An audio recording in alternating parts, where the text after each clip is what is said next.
जिस ते घट लिखिया गया, घट बोले। एक ऐसा अछूता विषय मैं ਸਰੋਤਿਆਂ ਦੇ ਸਾਹਮਣੇ रख रहा, जिस ते घट लिखिया गया, घट बोलिया गया, घट समझिया गया और घट ही समझाया गया। ये है स्त्री औरत। किसी हद तक पुरुष की दुनिया एक वस्तु ही रही है। जिस तरह वस्तुओं के बकायदा बाजार ने,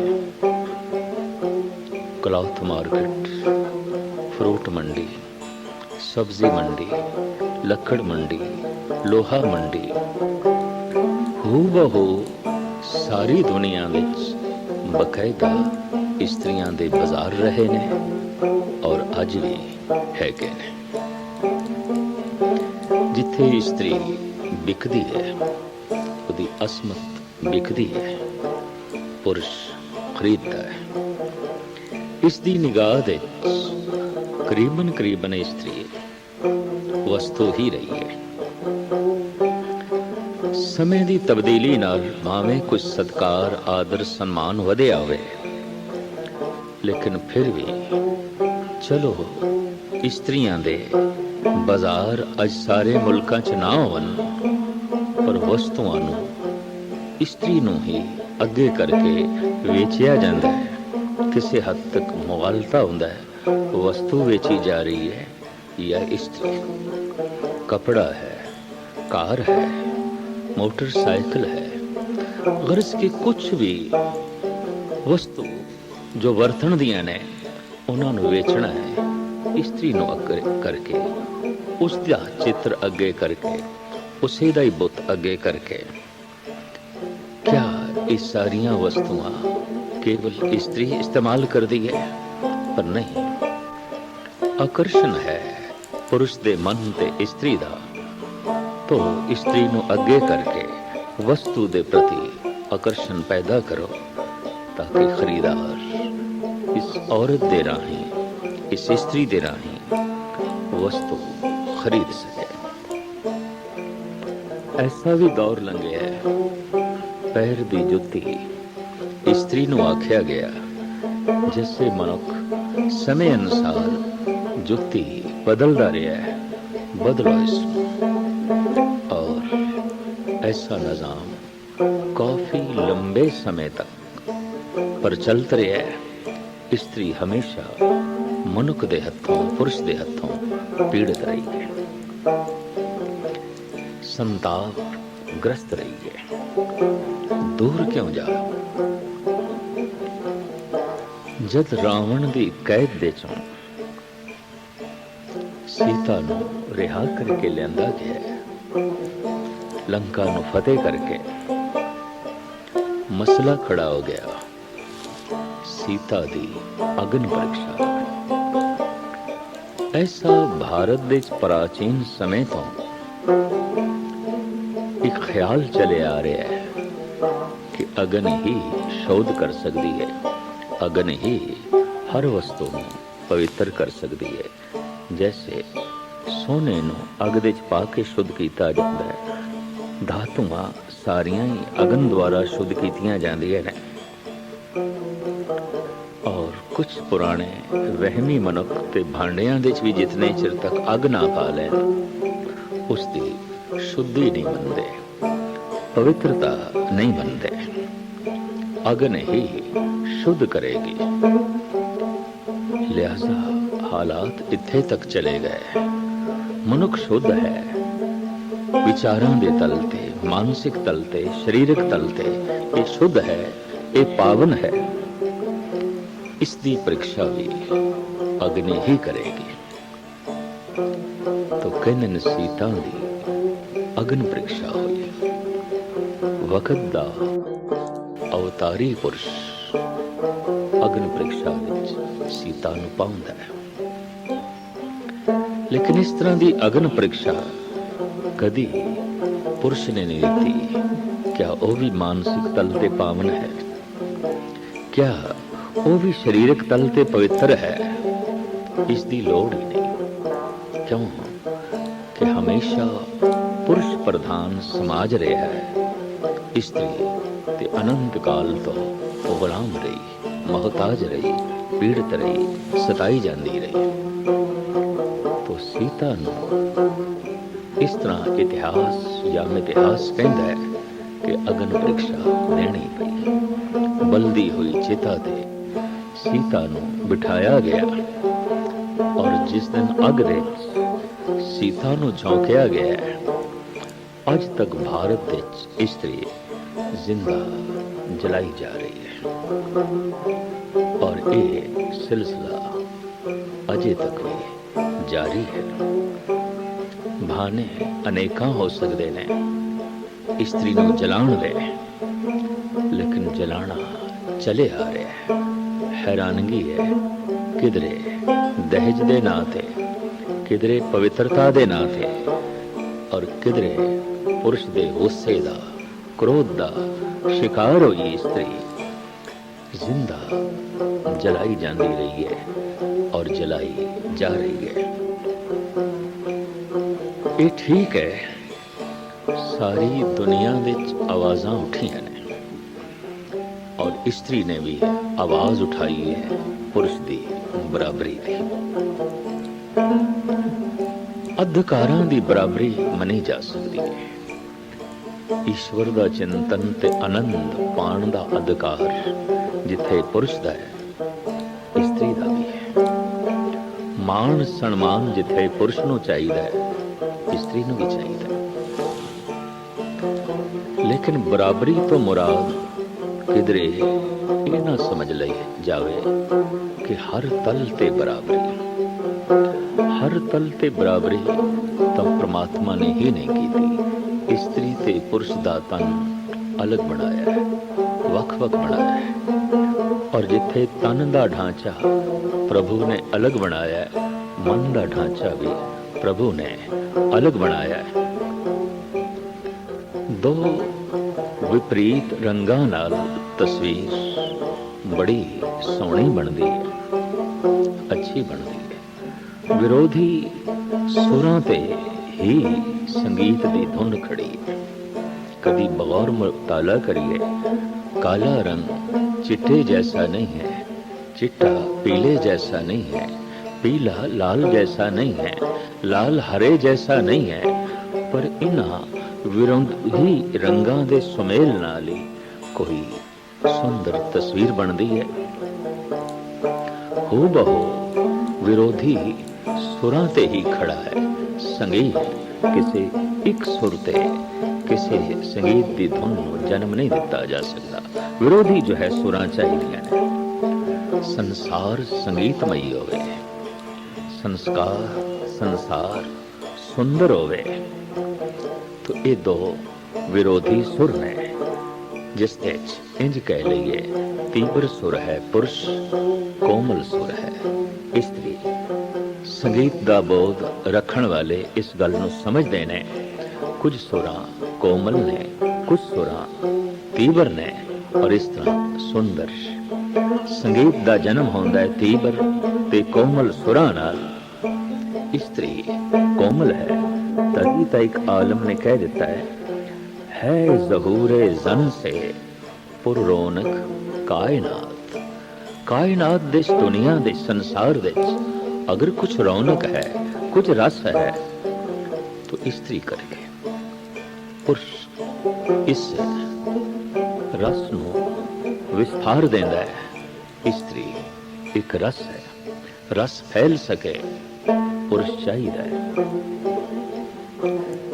इन्हां दोहां दी अपनी अपनी लोड़ है। जैसे मलाह नूं एक पासे कर दईए तो बेड़ी भी बेमैनी हो जाती है। वैद नूं एक पासे कर दईए तो जड़ी बूटियां दी खूबी भी प्रगट नहीं हो सकेगी। पवन नूं एक पासे कर दईए तो फुल्लां दी महक भी दूर दराज तक नहीं जा सकेगी। इसी तरीके दे नाल दोहां नूं अलग अलग कर दईए स्त्री ते पुरुष नूं, दोवें बेरौनक हो जाणगे और दोवें बेमैने हो जाणगे। लेकिन दोहां दा सुमेल कारज दी सिद्धि है। जैसे मलाह ते बेड़ी दा मेल, जैसे पवन ते फुल्लां दा मेल, जैसे वैद ते जड़ी बूटियां दा सुमेल, जैसे बीज ते धरती दा मेल, जैसे पानी ते साबण दा मेल कपड़े नूं साफ करदा है। इसी तरीके नाल इस्त्री ते पुरुष दा सुमेल ही संसार दी रौनक है और जीवन सुखमई है। बराबरी हकूक दे तल ते हो सकदी है और है। जे रब्बी रस माणन दा पुरुष नूं अधिकार है, इस्त्री नूं भी उतना अधिकार है। लेकिन तन ते मन दी बराबरी परमात्मा ने नहीं की थी। इस वास्ते कम कारज कुछ वंडे हुए ने। घर संवरदा है, सथिर रहिंदा है, महान आउंदा है इस्त्री करके। पर घर दे बाहरों सुख आंदा रहे, संपदा आंदी रहे, तो भजन दौड़न लई पुरुष चाहिए है। पुरुष का शरीर प्रभु ने ऐसा बनाया है, स्त्री नालों ज्यादा सख्त है और ज्यादा भारी भरकम कम कर सकता है। यही कारण है कि पुरुष पहलवान ना स्त्री पहलवान मुकाबला नहीं कर सकेगी। जिथे उसका मन कोमल है, शरीर भी कोमल है और इस कोमलता की लोड़ है। वरना ऐसा हो ही नहीं सकता कि संसार विच कुछ कोमलता बच जाए। अगर पुरुष कोल भी कुछ कोमलता है तो यह स्त्री का गुण है और स्त्री करके थोड़ी बहुत तर्क जे स्त्री दे तल ते भी मिलती है तो पुरुष करके मिलती है। वो थोड़ी बहुत ते चाहिए ताकि उसकी कोमलता की रक्षा होवे।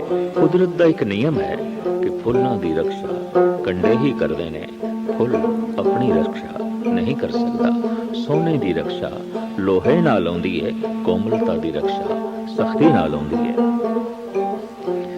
इसनूं प्राचीन विद्वान ते इंज भी कहते रहे ने। स्त्री नूं हर समय पुरुष की सख्ती की लोड़ है रक्षा लई, सुरक्षा लई।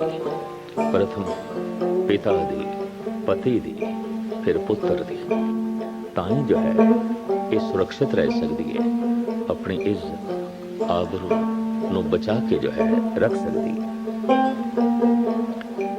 व्यास जी ते कहा करते हैं उन्हां दे बोल कि स्त्री प्रकृति दी बेटी है।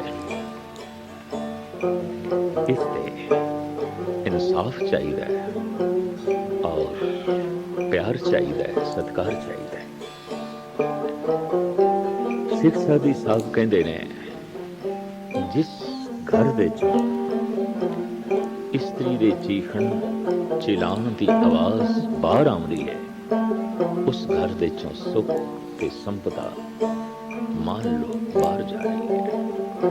वाकई उस घर दियां खुशियां, उस घर दी शांति, उस घर दा सुकून बाहर चला जाता है जिथे स्त्री दा रुदन घर दी चार दीवारी तो बाहर चला जाए। कवि तुलसी ने स्त्री दे कुछ वख-वख रूप इस ढंग नाल जो है बयान कीते ने।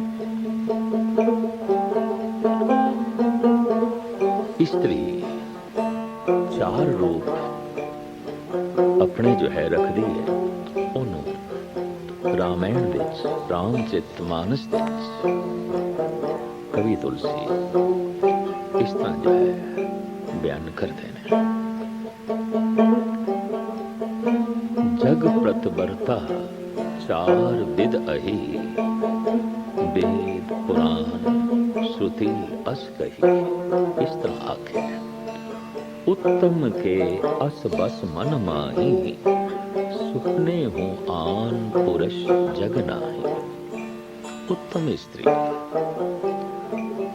उसकी दृष्टि दे जगत दे उसके पति तो बिना और कोई भी पुरुष नहीं है। वही पुरुष, बाकी कोई पुरुष नहीं। इसनों अध्यात्मिक रंगण गुरु नानक देव जी महाराज ने बड़ी सुंदर दी है। कहो नानक जिन प्रयो परमेश्वर कर जाने धन सती दरगे परवाने। जिसने परमात्मा की झलक अपने पति दिश देखी, महाराज कहने धन है वो सतवंती, धन है वो स्त्री। कोशिश ते होई सी साडे देश दे कि स्त्री पुरुष नूं परमेश्वर आखे, परमेश्वर दी झलक वो पुरुष दे चों देखे, और पुरुष स्त्री नूं देवी आखे, वो प्रभु दी शक्ति दी झलक स्त्री दे जो है देखे। अगर इसको देवी दिखाई देवे और एक नूं परमात्मा दिखाई देवे तो घर मंदिर बन जाता है, घर हरि मंदिर बन जाता है। और एक नूं भूत दिखाई देवे, एक नूं डायन दिखाई देवे, घर ही नरक बन जाता है।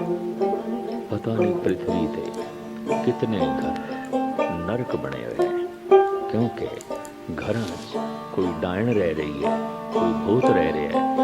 एक नूं डायन दिखाई दे रही है और एक नूं भूत दिखाई दे रहे हैं। जीवन का ढंग ना आया, एक दूजे नूं समझण दा ढंग ना आया। कवि तुलसी कहंदे ने जिथे चंगे माड़े पुरुषां दे चाहुंदे ने, उथे चंगे माड़े इस्त्रियां दे भी हुंदे ने। जैसे पृथ्वी ते सिर्फ दिन नहीं रात भी है, मनुखी तल ते सिर्फ गुण नहीं अवगुण भी ने। वो अवगुण पुरुष के अंदर भी ने, वो अवगुण स्त्री के अंदर भी ने। उत्तम स्त्री की तस्वीर कशी करते हैं। तुलसी कहते ने उत्तम के अस बस मन माही, सुपने हो आन पुरुष जग नाहि। मद्धन पत प्रत पर प्रत देखियत ऐसे, भ्राता पिता पुत्र नित जैसे। जो उस तो थले दी है उते इस तरह समझ दिए, पर पुरुष नूं ये पिता है, भरा है, पुत्र है। उदी दृष्टि इस तरह दी होंदी है। अगां चल के कवि तुलसी कहंदे ने कि बिन अवसर भय तय रह जोई, अधम सोनार जानो जग सो। बिना अवसर मिलिया, बिना मौका मिलिया, उसने बस अपनी असमत साम के रखी है, वरना वो लुटान नो तैयार है। ये सब तो नहीं है, ये सब तो निखिद है। अगर ऐसा निखिदपना स्त्री ते लागू होता है तो फिर पुरुषां ते भी लागू होता है। पर गुणां दे तल ते अगर देखिए तो जिथे पुरुष रब दे गुण प्राप्त कर सकता है, स्त्री प्राप्त कर सकती। घर विच धन संपदा है, वाकई उस दे जे अद्धा अधिकार पुरुष दा है, अद्धा अधिकार स्त्री दा है। अज के कानून भी ऐसा मनन लग पे। ये गल वखरी है कि पुरुष दा अहंकार बराबरी देण अजे भी तैयार नहीं, लेकिन इस हद तक ते बराबरी मानी जाएगी। शरीर अलग है, मन अलग है, जिम्मेवारियां अलग अलग है। अगर पुरुष स्त्री की नकल करे, स्त्री वर्गा बनना चाहे, मुश्किल। और अगर स्त्री पुरुष की बराबरी करके पुरुष जैसा बनना चाहे, ये उसकी सब तो बड़ी भूल होगी। क्यों कि पुरुष जैसा जब तन नहीं है तो मन भी पुरुष जैसा नहीं। पुरुष जैसे कपड़े पाके, पुरुष जैसियां जुतियां पा के, पुरुष जैसी चाल चल के, पुरुष जैसे बोल बोल के और पुरुष की तरह ही गंदे नशे जो है करके स्त्री पुरुष जैसी तो नहीं हो सकेगी, पर स्त्री स्त्री जैसी भी नहीं रहेगी। हाँ, इन्हों बारों भी समझाया जा सकता है। अगर चमेली गुलाब जैसा होने की कोशिश करे तो गुलाब ते नहीं हो सकेगी, पर चमेली भी होने तो शायद रह जाए। जिथे जिथे स्त्रियां ने बैरूनी तल ते पुरुष की बराबरी करनी चाहिए, पुरुष की तरह ही काम करना है, पुरुष वालियां जिम्मेवारियां चुकनियां ने, तो होया कि घर उजड़ गए। सियाणे ते कह रहे ने पृथ्वी ते बस हुण मकान ही मकान दिखाई देंदे ने, घर ते दिखाई नहीं देता। घर ते ओ जो वसदा है रसदा है, तो घर वसदा है स्त्री करके कि जब घरों स्त्री ही निकल जाए पुरुष की तरह, तो घर घर ना रहा, मकान रह गए, इट्टां दी ढेरी रह गए। संतान ये बुढ़ेपे का सहारा है, असली दौलत है। जिस दिन दी स्त्री बाहर निकल गई, संतान भी टूट भज गई। बच्चियां च भी कोमलता ना पैदा हो सकती, मां का प्यार नहीं मिलिया, मां की गोद नहीं मिली, ममता हिरदे विच उन्हां दे प्रवेश नहीं की। तो होया कि जिथे मां बाप ममता तो सखणे होए, उथे औलाद भी सखणी हुई। धन ही धन रह गया जो जड़ है, और इस तरह स्त्री ते पुरुष की मत भी जड़ होके रह गई।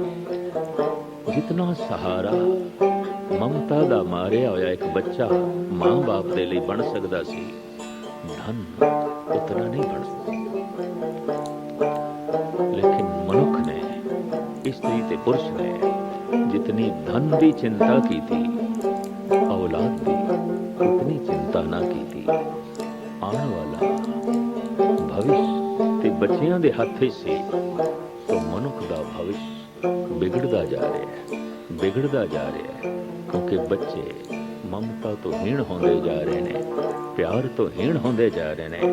अहंकार, घृणा, नफरत सारी दुनिया विच इस नवीं पनीरी दे अंदर वध रही है, जिसका कारण है स्त्री दा पुरुष दे तल ते बैरूनी रूप दे बराबरी करना, और पुरुष दा इस बराबरी नूं किसी हद तक कबूल करना और किसी हद तक विरोध करना। लेकिन इस नाल घर घर नहीं रहे, बस घर मकान बन के जो है रह गए ने। स्त्री दी अपनी महानता से, और किधरे ये अपनी महानता को समझ लवे तो घर मंदिर बन सकता है, घर हरी मंदिर बन सकता है। नहीं तो उजड़िया होया खोला, उजड़िया होया एक खंडर, इस तो बिना और जो है कुछ भी नहीं होगा। धन गुरु नानक देव जी महाराज ने